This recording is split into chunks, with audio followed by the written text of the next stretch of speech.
So what you need to make naan in my way is I have in this jug, I don't know if you can see the numbers there, 250 mils of cold water. Then I top that up to 350 mils. So that's adding 100 mils of hot water. Just like that. And then I'll pour that into my tub. I've got quite a big tub here. Pour that in. And this is yeast. Each packet has 7 grams of dried yeast. So you need the warm water to activate the yeast. So you don't want to have boiling hot water, but cold water will obviously make the yeast react slower. So pop that in. And then we have some rock salt. You may think it's a wee bit much, but that is 2 teaspoons of rock salt. And that goes in as well.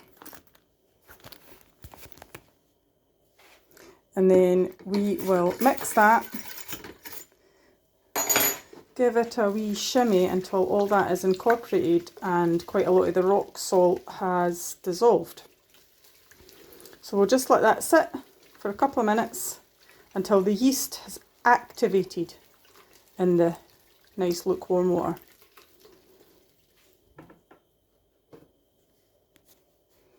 So once that's had a couple of minutes to activate, I put my tub on top of my scales and zero it at that point and add 370 grams of flour. Oh, helps if the units are on grams.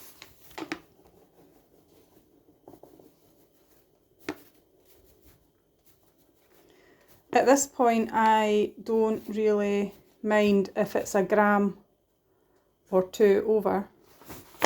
Maybe that's settled at 370. And from this point, get your fork and mix that until all the water and the flour has incorporated. Don't over mix it. You just need to make sure you get everything from the sides. Once you've made sure that all the flour is incorporated into the water with no dry pockets, you put a lid on that, just like this, and let that sit for half an hour. So the 30-minute timer has went up, so we are going to open that. I recommend giving your fingers a little wet just so that they're damp, so that the dough doesn't stick. And I just turn it a couple of times, scooping that up, and the technique is called, well, I suppose stretch and fold. It's no stretch and fold, really. This is how I do it. I mean, I'm sure there's plenty of other people out there who do it. So I just go around a few times, bringing all that dough back together, just like that. And that is it. And I will leave it like that. Wash your fingers, because there will be some gooey dough on the end of your fingers. Put the lid back on. And put another timer on for 30 minutes. So after the 30-minute timer has went off again, so what you want to do is keep your sleeves nice and tidy. Have some water, wet your hands. I have got a wee extra step here. It just helps to give me some height above the dish. Scoop it all up, move it so that it's not sticking when you do it. Then try and lift the dough. So you are doing some folds. So that's all the dough, and you want to just fold it one way, turn, a quarter turn, bring it back up, fold it again, and you want to do 2 sets of these for each.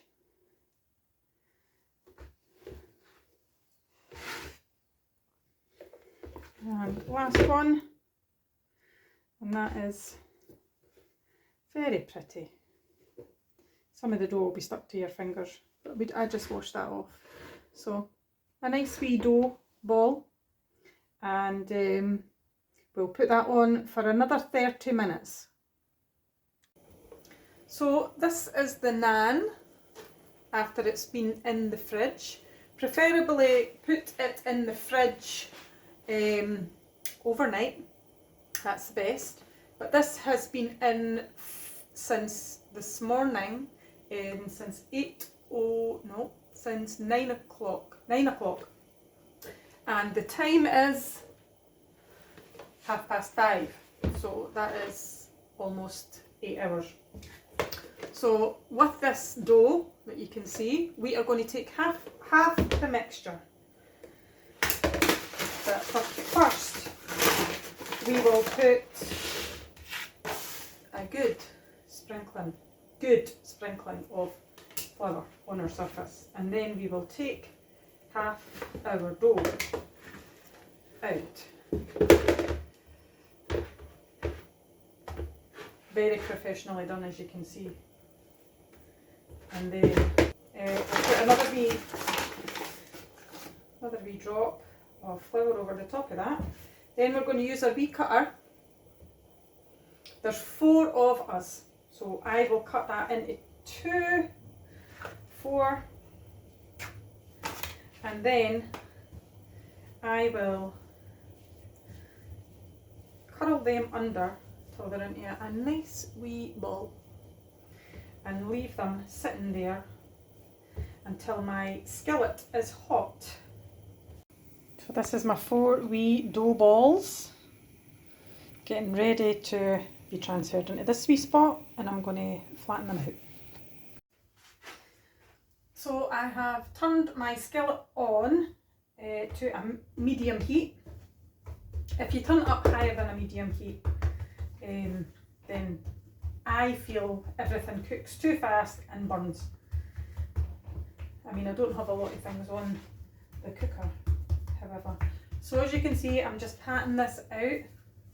Sometimes I just like to give it a wee shimmy to open it. So I make 4 individual naans, 1 for each of us, and then that means nobody is trying to get the biggest bit or taking more than their fair share, so we all get an individual one. So that is just kind of hanging over the size of my hand, and then I just slap that on. That's how it looks on the skillet, and I will just use my pot lid, which just happens to be the same size as my skillet, and that helps to steam the naan as well, keep the heat in. So just before your naan is ready to flip, get a wee drop of your butter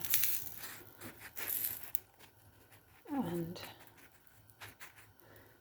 dribble that over, and then we flip that, and that's a pretty colour. So I've just melted 50 grams of, this is dairy free butter because one of my daughters is dairy intolerant. So just a nice light brushing of oil.